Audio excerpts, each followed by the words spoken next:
2012 Formula One season was one of the most unpredictable and topsy-turvy campaigns in World Championship history. Like all classic seasons, it produced a tense title decider, but along the way there were incidents, accidents, surprises and wild performance swings that left nobody knowing what would happen next. Here are our 12 reasons why the 2012 F1 season was amazing. Let us know what you think in the comments below, and don't forget to subscribe to our channel. 7 drivers: Jenson Button, Fernando Alonso, Nico Rosberg, Sebastian Vettel, Pastor Maldonado, Mark Webber and Lewis Hamilton won in the first 7 races of 2012. There was not a repeat winner until the 8th race of the season. At the heart of the performance swings were the Pirelli tyres that baffled everyone. A change to a more square-sided shape was intended to spread the load on the tyre, but instead led to rear overheating and a struggle to get the tyres in the right operating window for a qualifying lap, particularly in the first half of the season. In total, 8 drivers from 6 teams won in 2012.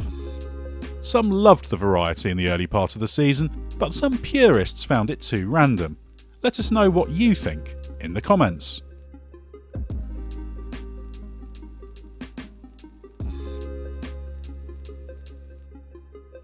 The Ferrari F2012 was a dog at the start of testing, struggling with a Coanda exhaust design that was removed for the early flyaways, then not responding well to upgrades later in the season. While the F2012 later became an effective all-rounder, working the capricious Pirelli rubber well, on average it was only the 4th quickest car of the season.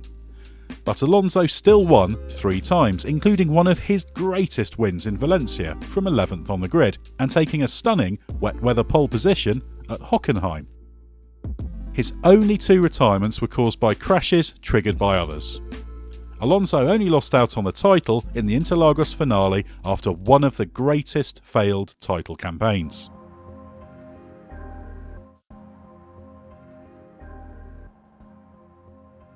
Remember when Michael Schumacher took his 69th F1 pole position? Probably not, because despite topping qualifying for the 2012 Monaco Grand Prix, the Mercedes driver started 6th thanks to a grid penalty for rear-ending Bruno Senna's Williams in the preceding Spanish Grand Prix. Had it stood, this would have been the only pole position of Schumacher's comeback. But in Schumacher's mind, this was still a pole position given he was fastest on Saturday afternoon. That's why this performance, lapping 0.052 seconds faster than Mercedes teammate Nico Rosberg, must not be forgotten. A few races later, Schumacher did hit the high points of his return with his only visit to the podium, 3rd place in Valencia.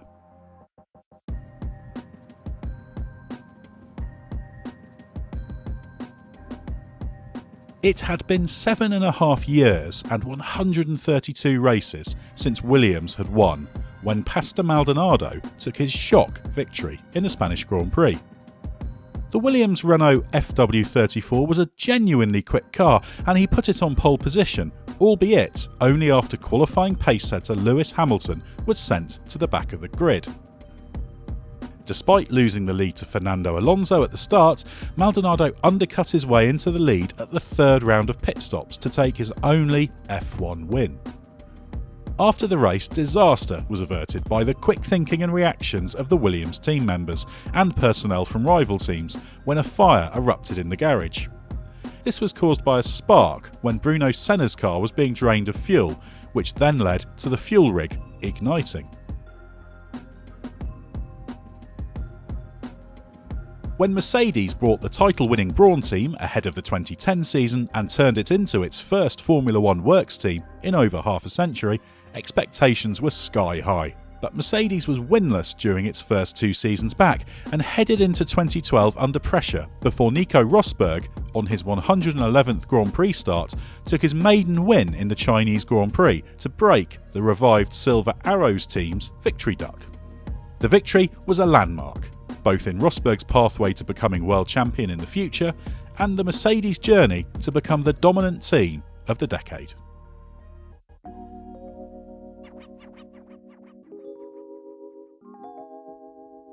McLaren driver Jenson Button won 3 Grand Prix in 2012, but it was an up and down season.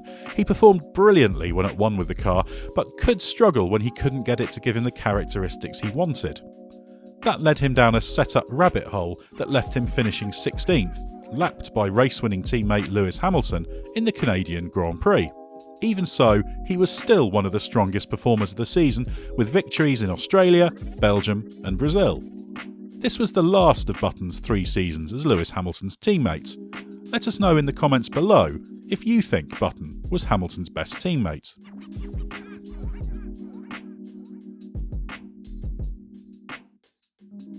Sauber endured a couple of difficult seasons after BMW quit F1, but in 2012 it often had a superb car in race trim thanks to the way it worked the Pirelli tyres. The team finished on the podium 4 times, on its way to 6th in the Constructors' Championship, and came close to winning the Malaysian Grand Prix. There, Sergio Perez was hunting down leader Fernando Alonso in the closing stages when he ran off track and had to settle for 2nd place.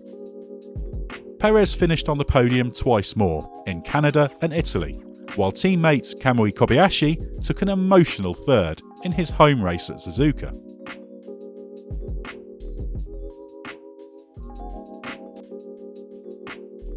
Kimi Raikkonen had sat out the 2010 and 11 seasons after being dropped by Ferrari, but he returned with Lotus in 2012.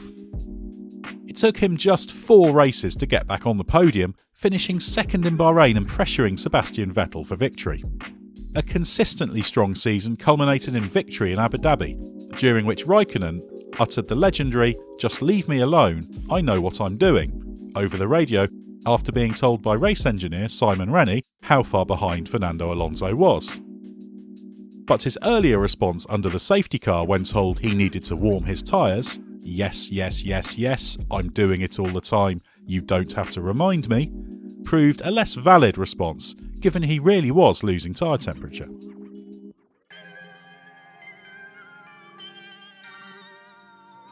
When the safety car was deployed on the 23rd lap of the Brazilian Grand Prix, Force India's Nico Hulkenberg led on merit. He was just under 50 seconds clear of 3rd place Lewis Hamilton, having not switched from slicks to wets despite rain, but still setting good lap times, and he only had Jenson Button, who also stayed on slicks, for company. Had the safety car not been deployed to clear debris, Hulkenberg would likely have won, or, at worst, finished 2nd. Hulkenberg was still in the thick of the fight for victory after the safety car, only to collide with Hamilton while attempting to retake the lead. Button won, with Hulkenberg finishing 5th after serving a penalty. Romain Grosjean returned to Formula 1 in 2012, a prodigiously fast but error-prone driver. His darkest moment was triggering a massive start-line crash in the Belgian Grand Prix.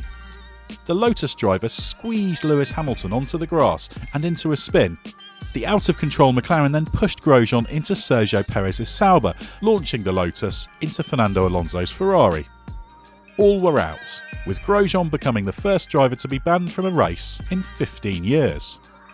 He was replaced by Jerome D'Ambrosio for the Italian Grand Prix, and after returning was branded a first-lap nutcase by an angry Mark Webber at Suzuka, thanks to a clash. Grosjean felt the ban was unfair, but what do you think about the punishment, and did he learn from it? Drop us a comment down below.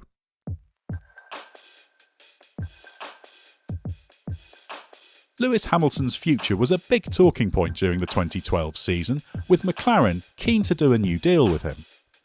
But Mercedes was also among those courting Hamilton, who was unsure whether to turn his back on the McLaren team that had nurtured him and taken him to the 2008 World Championship. The Singapore Grand Prix weekend proved decisive. Conversations with Ross Brawn and Niki Lauda, combined with the agony of losing victory to a gearbox failure, convinced Hamilton to sign on the dotted line.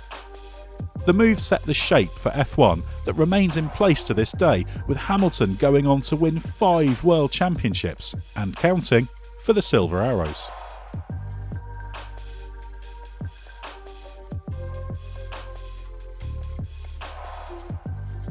Sebastian Vettel headed into the title-deciding Brazilian Grand Prix with a 13-point lead over Fernando Alonso, but he turned in on Bruno Senna at turn 4 on the opening lap and was tipped into a spin before the Williams then struck him again in the right rear wheel.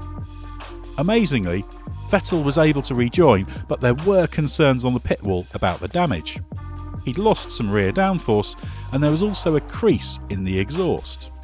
But Vettel and his Red Bull kept going and he charged to 6th in a rain-hit race, 4 places behind Alonso, but high enough to take his 3rd World Championship by 3 points. Those are the race's 12 reasons why the 2012 season was so amazing. So like this video and hit subscribe if you haven't already. And also let us know what you think made 2012 so spectacular.